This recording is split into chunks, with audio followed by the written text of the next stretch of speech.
It's Scriptcat here. My tips, tricks, and tactics to help you survive as a working screenwriter in Hollywood. It is a cold, rainy night in Los Angeles. Just wanted to do a quick scope. Nothing is ever quick with my scopes, unfortunately. But follower on Twitter was in a situation that made me think about your specs. And the ability to take your spec to the next level in a specific amount of time. You need to train yourself now. While the specs are, the training ground, receive the blow, learn how to block. The specs are for that. The specs are not, for the most part, going to sell. I sold one spec in my career, opened the door for 14 assignment jobs. Assignment jobs are where it's at. You want to sit down and get paid to write. That's the basic idea in screenwriting. You can sit and write your specs forever, and they may never sell. The Scoggins report came out. Last time I read, it said August of 2015. Only 46 specs have sold in Hollywood. Not great numbers. Down 30% from the norm, and the second worst spec sale marketplace in Hollywood in 7 years. 7 years. Okay, so bad time for specs. Yes, they do sell, but the odds are astronomical.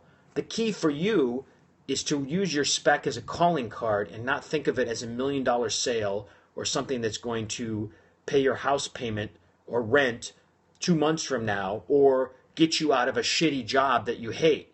That's not the job of a spec. Spec is your calling card. It's also a training tool for you to become an excellent screenwriter, because good is not good enough. Excellent is where you have to be to compete with the 50,000 or so other screenplays bouncing around Hollywood every year.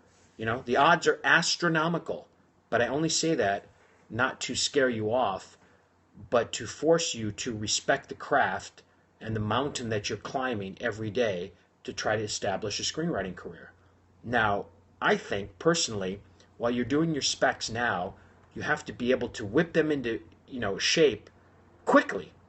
Because if you are hired someday, on assignment, there's not going to be time in the development process for you to have another go at the script.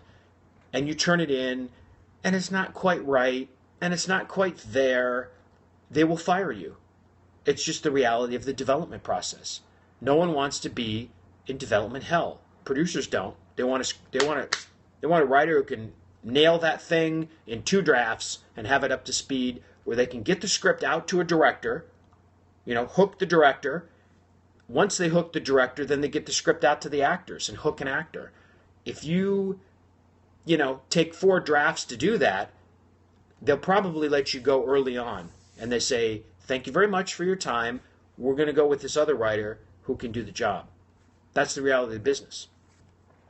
So my point is, don't take 10 drafts with your spec to finally get it up to a place where you think it's good.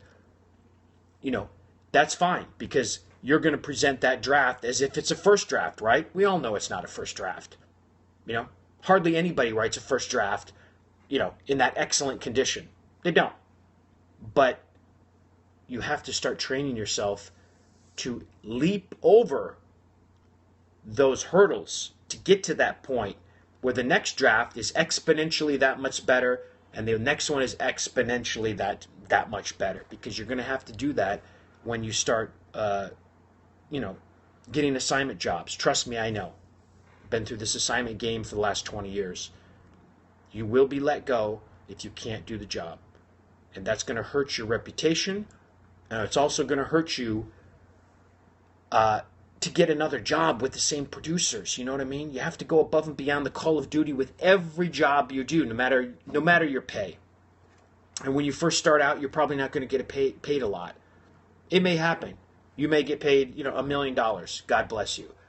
But the reality is, you're going to work your way up the system, and you can't judge your work ethic by, the amount of money that you're making. I'm not saying work for free.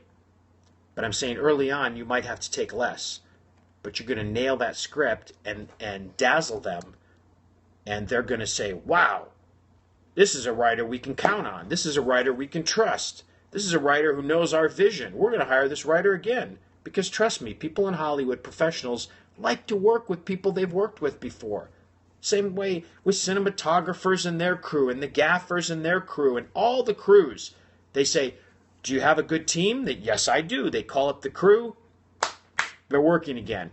You know, Clint Eastwood works with the same crews all the time. They have guaranteed work forever. Okay? So you want to be that screenwriter. I recently had a script doctor job that I was offered and took. It was a 48-hour turnaround. 48 hours. Okay? It was about a week's worth of work. But I turned that script around in 48 hours. There were 14-hour days. I went above and beyond the call. But I turned that script in. And the producers were they were, oh my gosh, oh my, absolutely. That's what I do. I have to do that. It's in my DNA. I can't not do a bad job. I went above and beyond the call of duty. Did 2 more passes of the script. And the pressure was on me because this is a project that was going into production. So I was brought on at the last minute to change and help things with the script, right? The original writer had left. I can take that challenge. Met the challenge and went way above and beyond. And the fantastic thing was that the director of that script had directed one of my other films in the past. So what a fantastic connection, right? Solidified my place with the producers, right? So now, after that job was done, get a phone call. Hey, we're going into the network. Do you have a specific genre of film? I want to bring those in and pitch them this week by Friday. Do you have anything? The particular genre? Yes, I do, actually. I worked on these solid ideas. I have a 1-sheet. I have a log line. And also, for one of them, I had a 6-page treatment. Ready to go. Bing, bang, boom. The example is that you want to work with the same people again and again because they're going to hire you. And when they hire you again, you establish your career and your reputation. So anyway, my point is keep the drafts going. But as you start writing spec after spec, train yourself to get the spec into shape as quickly as possible. Because you're going to have to do that when you're hired for a job. So why not train now when the stakes are lower than when the stakes are higher, when you get hired and you're like, oh my God, I can't get this to where they want it in one more draft. You'll be fired. So train now. These are what specs are for, as a training ground, in my opinion. It's been my experience. Anyway, follow me on Twitter at Scriptcat. Go to my blog, My Blank Page. I have over 180 articles about screenwriting. It's over on WordPress. And then go to my website, 5o'clockblue.net. There's information about my screenplay consulting services. In between gigs, I consult on scripts. I'm available right now to consult.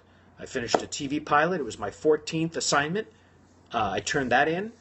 And then before that, I had a project. It was my 28th screenplay.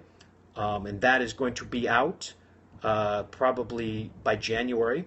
And this month I have 2 old chestnuts, Christmas films that are airing on Lifetime. And also my new thriller, Mother of All Lies, airs again. It premiered in September, but it airs again on the 28th of November on LMN. So you want to check that out. So on my website, there's the link to my archived webinar, A Screenwriter's Checklist. And you can click on that and buy the webinar for 2 weeks as a streaming download.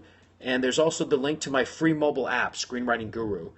And that is an app that sends out quotes twice a week from my new book, upcoming book, which will be out before Christmas, called A Screenwriter's Journey to Success.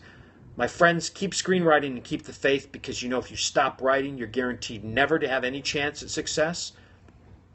But you have to take this this journey seriously. You know, you can't just half-ass it. You can't do it because there's too many people, there's too many screenwriters out there who want it worse than you and are working right now overtime to be better in the craft than you are. So you have to really want it more than anything else in the world, truly. And it's going to strain some relationships, and it's going to strain maybe family members who don't support you.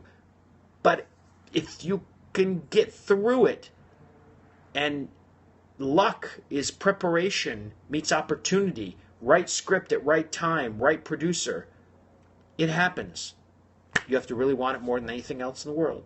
So take care. We'll talk soon again live on Periscope.